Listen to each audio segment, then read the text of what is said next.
बिहार के 80 लाख किसानों को दिवाली गिफ्ट। पीएम किसान सम्मान निधि के 2000 खाते में ट्रांसफर। दरअसल बता दें कि दीपावली के पहले बिहार के किसानों को त्योहार का तोहफा मिला है। पीएम किसान सम्मान निधि योजना 12वीं किस्त जारी कर दी गई है। बिहार के 8 लाख किसानों को इसका फायदा मिला है। साथ ही 12वीं किस्त की 2000 की राशि डायरेक्ट बेनिफिट ट्रांसफर डीबीटी के माध्यम से किसानों के खातों में ट्रांसफर कर दी गई है। इसके अलावा प्रधानमंत्री नरेंद्र मोदी ने पूसा स्थित भारतीय कृषि अनुसंधान संस्थान में आयोजित किसान सम्मान सम्मेलन में कंप्यूटर का बटन दबाकर पीएम किसान सम्मान निधि की 12वीं किस्त की राशि जारी किया। पीएम ने इसके माध्यम से किसानों को दिवाली गिफ्ट दिया है।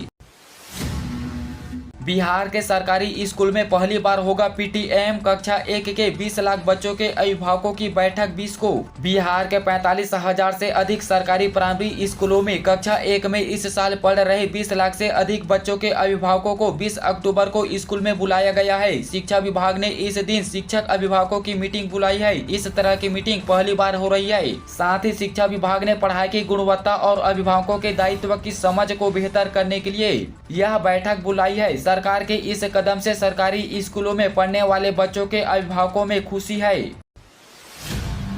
पटना के गंगा घाटों पर बढ़ा पानी। 52 तालाबों व 28 पार्कों में हो रही छठ पर अर्घ्य देने की वैकल्पिक व्यवस्था। बता दें कि गंगा का जल स्तर लगातार बढ़ रहा है। गांधी घाट तक गंगा का जल स्तर लाल निशान के पार हो चुका है। जिला प्रशासन की ओर से जारी गाइडलाइन के अनुसार सोमवार की शाम से जल स्तर कम होने की संभावना है। इसके साथ ही मंगलवार से कमी दिखने लगेगी। अगर ऐसा नहीं होता है तो इस बार पटना के गंगा घाटों पर छठ का अर्घ्य देना काफी मुश्किल हो जाएगा। जिला प्रशासन इसको देखते हुए वैकल्पिक व्यवस्था करने में जुट गया है।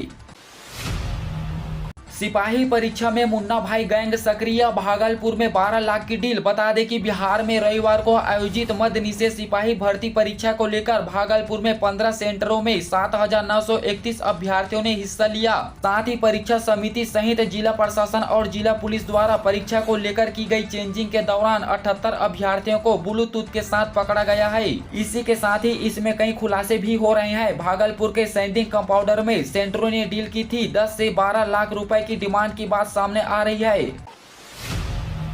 बिहार में गंगा उफान पर हजारों एकड़ में लगी फसल बर्बाद। बता दें कि बिहार में फिर एक बार बाढ़ का कहर जारी है। बिहार की राजधानी पटना, भोजपुर, बक्सर और सारण समेत अन्य जिलों में बाढ़ का पानी गांव तक पहुंच गया है। इसके अलावा सैकड़ों गांव के कई लोगों के घरों में पानी घुस गया है। इसके साथ ही हजारों एकड़ में लगी मटर, तेलहन और परवल के फसल पानी में डूबकर बर्बाद हो गया है। साथ ही भोजपुर जिले के शाहपुर और बड़हरा में असमय गंगा नदी के जल स्तर में हुई वृद्धि के कारण गंगा के तटीय इलाकों समेत सहायक नदियों के दोनों किनारों पर खेतों में पानी फैल गया है।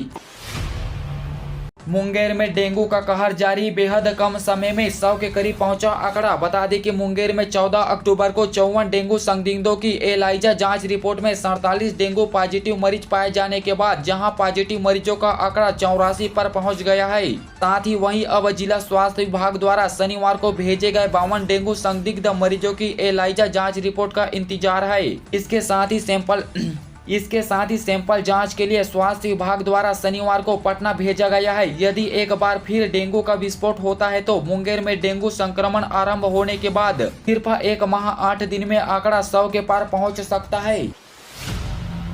पटना के बाजारों में दिखने लगी दिवाली की रौनक। इस बार 27 वर्ष बाद दीपावली के तीसरे दिन होगी गोवर्धन पूजा।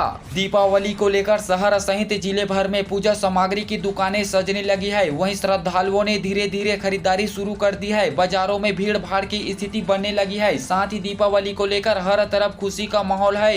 इसके अलावा मिट्टी के बर्तनों सहित अन्य दुकानों पर भी खरीदारी की शुरुआत हो चुकी है। दुकानदारों को अच्छी बिक्री की उम्मीद है। साथ ही दीपावली के दिन श्रद्धालु मां लक्ष्मी की पूजा करते हैं तथा उनसे सुख समृद्धि का वरदान मांगते हैं। इस बार 27 वर्ष बाद दीपावली के तीसरे दिन गोवर्धन की पूजा होगी।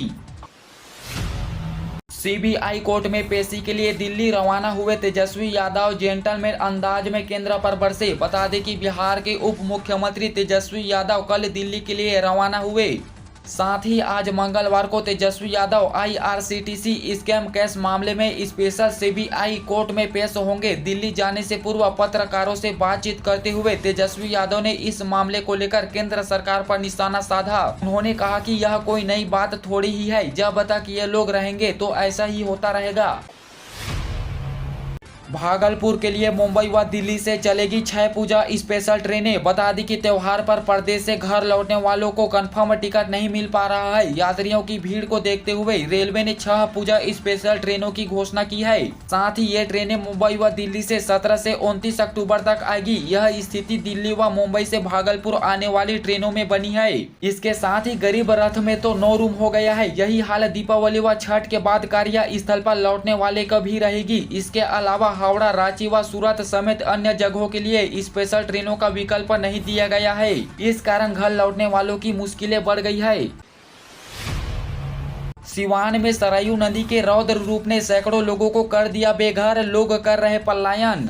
गुठनी प्रखंड में सरयू नदी के रौद्र रूप ने जहां सैकड़ों से अधिक लोगों को बेघर कर दिया है, वहीं इसके लगातार बढ़ते जल स्तर ने लोगों की नींद उड़ा दी है। ग्रामीण का कहना है कि लगातार बढ़ते जल स्तर से नए इलाकों में पानी जा रहा है, जिससे आधा दर्जन से अधिक गांव पूरी तरह प्रभावित हो गए हैं। ग्रामीण की माने तो सबसे अधिक प्रभावित तिरबलुआ, गलासपुर और बलुआ गाँव के ग्रामीण है, जिनमें करीब 4000 से अधिक लोग पर बाढ़ का सीधा असर पड़ रहा है। इसके साथ ही ग्रामीणों का आरोप है कि लगातार बढ़ते जल स्तर और नुकसान के बावजूद स्थानीय प्रशासन कोई मदद करने के लिए आगे नहीं आया। ग्रामीण इस बात से आक्रोशित है कि करीब एक सप्ताह से बढ़ते जल स्तर के बावजूद जल संसाधन विभाग, स्थानीय प्रशासन, जिला प्रशासन और जनप्रतिनिधियों ने इस पर कोई कार्रवाई नहीं किया है।